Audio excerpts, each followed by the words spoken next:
Putain, et j'ai vraiment des réflexions de vieux maintenant. J'étais là avant d'appuyer sur enregistrer. Où est-ce que j'ai mis mes lunettes? J'ai perdu mes lunettes. J'ai 2 paires de lunettes. Je les ai perdues. Je vieillis. C'est pas beau de vieillir. C'est pas beau de vieillir. Bonjour à tous et bienvenue dans ce point du lundi matin, lundi 7 février 2022. Comment estás? Comment estás? Comment stai? Comment stai? Je sais plus comment on dit en italien. Voilà ma vie. Donc voilà, on est content. En même temps, elle a le Covid par contre. Donc on l'a tous là. Depuis la semaine dernière où je vous ai transmis mes informations covidiennes, ma fille l'a attrapé, ma femme aussi, enfin bref. Mais quelque part, on se disait, voilà, c'est un petit peu un truc comme la varicelle, au moins c'est fait, voilà, on l'a eu. Parce que je sais pas si vous, ça vous le faisait, ou si ça vous le fait, mais le fait de pas avoir eu le Covid, moi j'étais un peu angoissé en me disant, ah mais comment agir au Covid? Est-ce que si je fais un Covid un peu vénère ou pas, ou je sais pas. Bon là c'est fait, à partir d'aujourd'hui, là je peux ressortir dehors. Après, bon, franchement, ça a été tranquille. Je pense que j'ai chopé le Omicron parce que c'était pas vraiment violent. Mais samedi, j'ai voulu faire le malin. Je me suis fait une petite sortie à vélo histoire de transpirer un peu. Bah là, j'ai senti le Covid. Là, j'ai senti qu'au niveau du souffle, je galérais un petit peu. Mais bon, franchement, ça va. Hein. Franchement, ça va. Là, aujourd'hui, on va aller se promener avec Léonard, avec mon fils, parce que vu que ma femme et ma fille n'ont pas le droit de sortir, on va se faire une petite journée tous les deux. Et puis voilà, je poste le... Bon, quoi qu'avec la fibre, je devrais pouvoir vous le mettre ce midi, mais je suis un petit peu en retard parce que j'étais invité dans une émission, et j'ai oublié le titre de l'émission. Si vous aimez ma voix et que vous avez envie de vous endormir avec mes ondes vocales cristallines, n'hésitez pas. Mais on a parlé que technique et football. Donc, moi j'adore ça, j'adore ça. Parce que Malherbe a fait un match nul... samedi, un match nul, voilà, c'était nul. Mais contre le dernier, donc voilà, bon, on a un petit peu parlé de ça, mais bon, il n'y a pas grand chose de plus à dire, vous pourrez écouter l'émission. Tiens, d'ailleurs, vous m'avez, souvent on m'a demandé ce que j'écoutais moi comme podcast, si je pouvais en conseiller. Et évidemment que je vais pas tirer juste la couverture vers moi, il y a des podcasts que vous pouvez écouter, à part le mien, hein, mais tout en continuant d'écouter le point du lundi matin quand même. Mais en vrai, moi, si en podcast français, en humour, j'en écoute aucun. J'en écoute vraiment aucun. En podcast français, j'écoute l'After Foot RMC ou Rotten sans flamme. Ah, je suis désolé. Voilà. En comédie, j'écoute juste les podcasts américains. Je sais que j'aime bien Comedy Gold Mines de Kevin Hart. Alors ça, si vous parlez en anglais, parce qu'en fait, il fait venir, bon, c'est un peu le même concept que les autres, mais il fait venir un humoriste, et puis bon, il raconte son parcours, les embûches. Donc c'est vrai que c'est peut-être un podcast plus destiné aux comédiens, j'en sais rien, enfin aux gros fans de comédie, ça c'est sûr. Mais moi, j'aime bien écouter les histoires de comédiens qui ont galéré avant d'exploser, quoi. Je regarde, par exemple, Louis C.K., qui est un humoriste américain que moi je vénère, finalement, avant 41 ans, il a pas. C'était pas incroyable, quoi. Donc, j'en ai 38. Et je me dis, voilà, on verra bien. Dubosc, après on aime Dubosc, on n'aime pas Dubosc, mais lui c'est pareil, hein, c'était à partir de 40 ans où vraiment il a explosé. Ça prend du temps. Ça prend du temps, c'est un chemin qui est compliqué, qui est long. Et je trouve que Comedy Goldmines, parce que bon, Kevin Hart, du coup, lui, il a quand même percé tôt, mais il a commencé à 13 ans aussi, du coup, il a commencé tôt aussi. Mais je trouve que c'est pas mal, parce qu'en plus, ce sont des anglo-saxons, des américains pour la plupart d'entre eux, du coup, ils ont cette façon de parler, où ils prêchent quasiment, quoi. Et c'est très agréable à écouter, donc celui-ci, j'aime bien l'écouter. Mark Maron aussi, j'écoute. Et puis Joe Rogan, un petit peu. Joe Rogan, je sais pas si vous avez suivi. Alors Joe Rogan, c'est le podcast le plus écouté au monde. Le plus écouté au monde. Devant le New York Times, enfin, il n'y a pas de podcast plus écouté que celui-ci. Et Joe Rogan, c'est un ancien combattant de MMA et qui fait du stand-up aussi.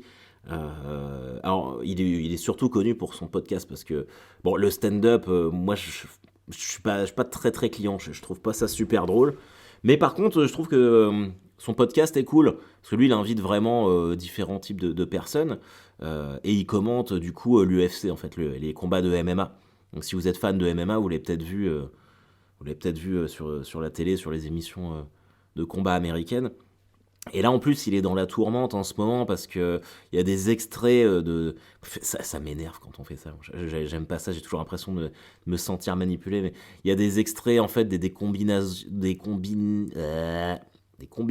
et des compilations de lui, en fait, où il dit le N-word, comme on dit en américain. Donc, il faut plus le dire maintenant. Mais vous savez, noir en américain, en anglais. Il le dit plusieurs fois dans ses interviews et ça c'est interdit là-bas de le dire. Donc quelqu'un a fait une compilation de lui en train de dire ça, en train de dire qu'il était raciste et tout.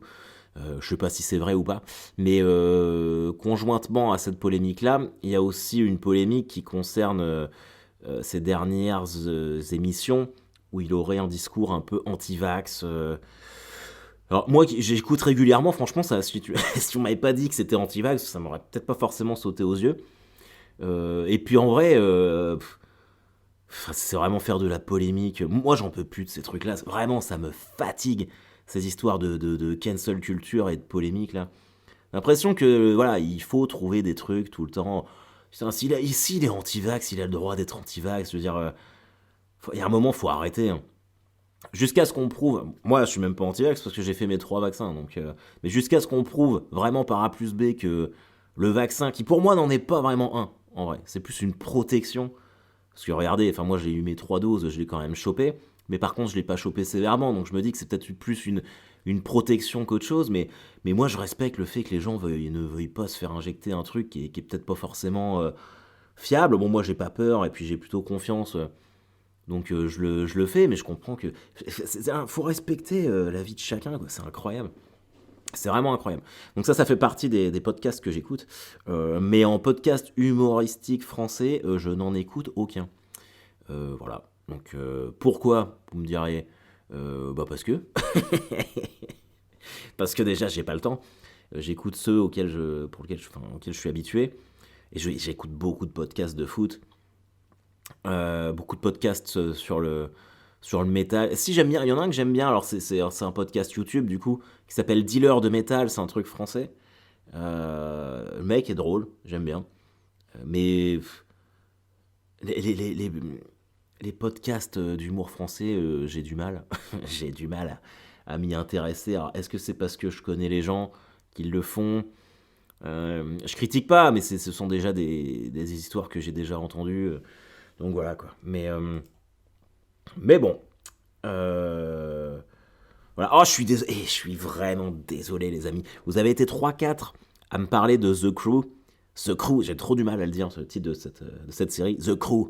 La série que je vous ai conseillée sur Netflix, là, avec Kevin James, sur le milieu du NASCAR, de la course automobile. Et ouais, je suis désolé, il n'y a qu'une seule saison, elle a été annulée direct, la série. Donc je comprends pas parce que franchement c'est cool. En plus ça se termine sur un climax qui est pas mal, avec un petit cliffhanger, bon pas ouf, mais enfin, je me serais bien vu regarder une deuxième saison, que ça a été annulé, ça fait un peu chier. Et c'est la deuxième fois que Netflix me fait le coup. Il y avait une autre série, je vous en ai jamais parlé je crois pas, mais ça faut la regarder au moment de Noël, qui s'appelle Happy Merry Whatever.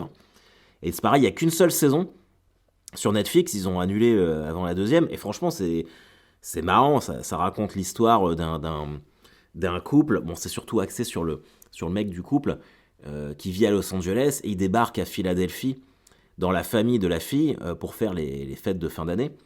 Et donc, c'est une famille où il y a 3 filles et puis un mec. Et la mère est morte, du coup il y a que le père qui est là, et le père c'est le shérif de la ville, qui est vraiment old school, qui va à la messe, machin truc. Et donc le gars de Los Angeles, il a comme projet de demander sa meuf en mariage pendant les vacances de Noël. Bon, l'intrigue est quand même assez classique, mais les gags sont marrants, et vraiment... je regrette parce que j'aurais dû vous conseiller ça au moment des fêtes de Noël, ça se regarde tout seul. Bon, vous pouvez encore le regarder maintenant, hein, mais bon, ça casse un peu le truc quand on n'est pas dans le mood des fêtes de Noël. Et ça, c'est pareil. Enfin, alors c'est moins embêtant que The Crew dans le sens où il y a une conclusion à la fin de la saison 1. Donc on peut se dire, ouais, bon, c'est une mini-série, ça s'arrête là. Mais une saison 2, ça m'aurait pas dérangé. Ça aurait été vraiment très très très chouette. Vraiment très chouette. Et d'ailleurs, en parlant de Netflix, Amazon et tout ça, et pour rebondir sur les podcasts d'humour français, là, le fait que j'ai eu le Covid, comme je suis resté là tout le temps, je me suis dit, bah tiens, je vais regarder un petit peu ce qui se fait comme spectacle humoristique. Et c'est vrai que d'habitude, je regarde sur Netflix. Je regarde surtout sur Netflix, mais je sais qu'il y en a sur Amazon. Donc je vais sur Prime Video, et là, waouh, waouh, waouh. Ah bah j'ai pas tenu plus de 5 minutes. Hein. Pouf, pouf, pouf, pouf, pouf, pouf. Alors après, quand je fais des interviews, souvent on me demande qui m'influence, de qui je m'inspire dans les humoristes français. Mais vraiment, quand je leur dis quand je dis que j'écoute et que je regarde que des humoristes anglo-saxons, bah il y a une raison, c'est que c'est mieux, c'est que c'est vraiment vraiment mieux. Alors évidemment, moi dans les humoristes français, je mettrai toujours Blanche Gardin en premier. Vous allez me dire que je prêche pour ma paroisse, mais c'est un peu vrai. Mais je trouve vraiment que c'est la meilleure parce que il y a une qualité d'écriture, il y a une prise de risque, il y a un propos et qu'elle est trop trop forte. Mais après, je pourrais mettre Haroun, Emmerich Lompré. Voilà, je suis pas anti-humoriste français. Hein.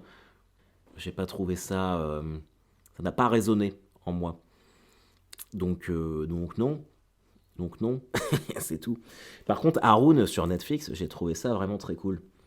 Même si j'avais déjà vu en vrai plusieurs passages parce que j'ai fait des scènes avec lui, mais j'ai vraiment trouvé ça très très cool.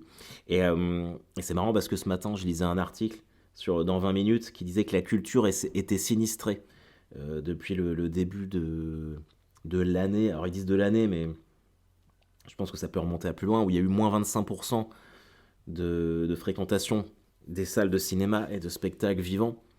Alors déjà, bah moi, franchement, merci les amis, parce que j'en ai pas souffert. Moi, j'ai eu du monde à chaque fois. J'ai fait plein de fois complet. Donc, bah merci. Je pourrais pas vous remercier suffisamment du fond du cœur de me soutenir et de venir voir le spectacle. C'est vraiment cool. C'est vraiment, vraiment, vraiment cool. Et quand je vois ça, que je lis des témoignages d'humoristes et que j'en parle, où je vois que c'est la galère pour plein de monde, et que moi je dis, bah moi j'ai de la chance parce que mes maboules ils viennent me voir, donc, et bah merci, merci, merci. Et d'ailleurs, puisqu'on en a à parler de ça, je suis jeudi et vendredi à Vesoul et Besançon. Je fais un 30-30 avec mon ami William Pilet. Et je suis content parce que je suis arrivé à un moment où on me propose de faire des 30-30 et de choisir un petit peu l'humoriste avec qui je peux venir. Et on me fait confiance, donc ça c'est cool. Et direct, j'ai choisi William Pilet parce que je vous l'ai déjà dit plein de fois, que le monde a besoin de William Pilet. Le monde de l'humour a besoin de lui. C'est autre chose que Maxime Gasteuil, je peux vous le dire. Du coup, je suis content de faire ça avec lui. Et surtout, les 2 soirs sont déjà complets. Donc, bah, cool. Déjà, félicitations aux organisateurs. Et puis, bravo. Moi, Bezac, quand on y est allé avec Pierre Thévenoud en juin, déjà, ça avait été fou. Donc, je sais que vous êtes pas mal de Bezac à écouter le podcast. Il y a du vrai Maboule là-bas. Donc, je suis vraiment content de revenir vous retrouver. Et a priori, je devrais être en forme. Hein. Je suis un peu essoufflé parfois, mais bon, d'ici jeudi, ça va le faire. Donc voilà. Et puis, mais pour revenir à cette histoire de moins 25% de fréquentation des salles, euh, on peut pas impacter ça à la culture et au spectacle en lui-même. Je pense qu'il y a moins 25% parce que tu as cette histoire de passe vaccinal, que tu as le port du masque dans la salle. Moi, franchement, je vous le dis honnêtement, si j'irai pas voir de spectacle parce que ça me fait chier de porter un masque. Je ne supporte plus de porter un masque. Donc, à moins que j'ai vraiment envie de voir le truc, non. Par exemple, là, mardi, je vais voir Scream avec mon pote Fred. Parce qu'on va essayer de se faire un pauvre cast spécial film d'horreur. Là. Donc on va voir le nouveau Scream. Mais j'ai vraiment envie de le voir. Du coup, là, je vais mettre le masque et tout. Mais si c'est un truc qui me tente pas plus que ça, entre la perspective de voir un spectacle qui me tente pas trop et de me taper 1 heure et demie de masque, bah j'y vais pas. Voilà. Donc je comprends les gens qui n'y vont pas. Mais en même temps, je remercie les gens qui y vont. C'est très paradoxal tout ça. Donc, putain, j'arrête pas de tousser. Je tousse quand même un petit peu. Oh, vous avez vu l'histoire du convoi de la liberté? Exceptionnel, ça encore. Ça a commencé au Canada, c'est les routiers canadiens en fait qui ont fait un convoi où ils sont tous mis ensemble, ils ont fait route vers Ottawa, qui est la capitale du Canada, pour manifester contre le fait qu'il y ait une obligation de passe vaccinal pour traverser la frontière canado-américaine. Et c'est un truc qui est en train de faire des émules, là. Ils sont en train d'en préparer un en France. Tous les routiers, apparemment, ça partirait bientôt, là, pour finir le 11 février à Paris et le 14 à Bruxelles. Donc ce serait pas étonnant que ça soit un petit peu la merde sur les autoroutes. Et c'est bien de se rajouter ça. C'est bien de se rajouter un truc bien casse-couille encore. Mais bon, voilà, c'est... Moi, je veux pas... je sais plus quoi penser de tout ça. Je pense qu'il y a des... Tout le monde galère. Tout le monde a ses propres convictions. Enfin, c'est vraiment une époque un peu particulière. Moi, de toute façon, tant qu'on n'annule pas le Hellfest, ça m'ira bien. Ça m'ira bien. Et d'ailleurs, j'en profite pour vous redire que du 21 au 25, je serai dans le coin de Clisson. Donc, vous me croiserez peut-être là-bas. Vous me croiserez peut-être. J'écoute Korn depuis 1998, depuis que j'ai 15 ans. Et à chaque fois qu'il y a un album qui sort, je vais à la Fnac à Caen, centre Paul Doumer, et j'achète le CD de Korn à l'ouverture de la Fnac, le jour même de sa sortie. Je me suis même vu poser des jours de congé quand j'étais salarié pour pouvoir faire ça. Parce que c'est mon groupe, parce que je le vénère, ce groupe, et que voilà. Et là, le Covid m'a empêché d'y aller, parce que j'allais pas répandre mon Covid comme ça dans la Fnac. Du coup, j'ai fait un Amazon Prime pour l'avoir. Et sachant que ici, Amazon, ma femme l'utilise beaucoup. Et le Amazon, il passe toujours en fin de matinée. Et bah, ce connard-là, le jour où c'est vraiment important, il est passé à 18h. Ce qui fait que j'ai attendu toute la journée. Et franchement, ça valait le coup parce que c'est un album exceptionnel. Et je suis content parce que le fait que j'ai fait plein de stories et que je vous en parle, eh ben, ça incite un certain nombre d'entre vous à aller écouter Korn par curiosité. Et là, le dernier album est complètement dingue, les amis. C'est complètement dingue. Si je dois vous en conseiller une, je vous conseille Let the Dark Do the Rest. C'est la deuxième. Et jeudi soir, Korn a fait une messe express que l'album s'appelle Requiem et qui a été enregistré pendant la pandémie et qui fait référence et qui rend hommage à toutes les personnes qui sont décédées du Covid dans le monde. Donc je trouvais ça assez cool comme concept. Et ils ont fait un album release party, c'est comme ça qu'on appelle ça, dans une église, en mode Requiem, où tout le monde est en noir, où il y a un cercueil. Donc forcément, vu mon passé de croque-mort, moi, c'est mon environnement, c'est mon groupe préféré.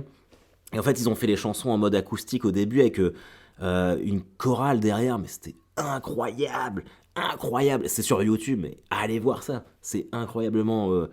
c'est magnifique. Et ils sont en forme, et tu vois, les mecs, ils ont plus de 50 ans, ce sont toujours les meilleurs. Putain! Je vous ai déjà dit que j'adorais Korn ou pas? Non, c'était incroyable. Incroyable. J'ai vraiment adoré. Je me suis isolé pour écouter ça dans mon bureau. Là, l'album, je l'écoute en boucle. Et je suis content. C'est un marqueur de temps. Chaque fois qu'il y a un album de Korn, ça marque une époque. Et donc, ça marquera celle-ci, l'époque de mon Covid. Voilà. Bon, les petits amis, ça fait 20 minutes qu'on est ensemble. Il va falloir que je vous laisse. Il y a mon chat qui déprime. Poté. Depuis que Gonzo est décédé, c'est plus le même. Là. Il a pris un coup de vieux, il bouge plus trop. Du coup, là, j'envisage sérieusement après les vacances d'été, de reprendre. On va prendre 2 chats, 2 petits bébés. Déjà, les enfants en veulent. Et puis moi, j'adore les chats, donc j'aime bien avoir des chats partout chez moi. Ce qui était le projet avant que Gonzo décède. Donc là, je vais aller faire un câlin à mon chat. Et puis, je vous souhaite une excellente fin de semaine à tous. Soyez forts, stay strong, motherfucker. Et puis, écoutez le nouveau Korn. Et puis, on se voit très prochainement. Peut-être à Vesoul ou à Besançon cette semaine. Sinon, partout ailleurs très vite. Bye bye, les amis. See you, motherfuckers.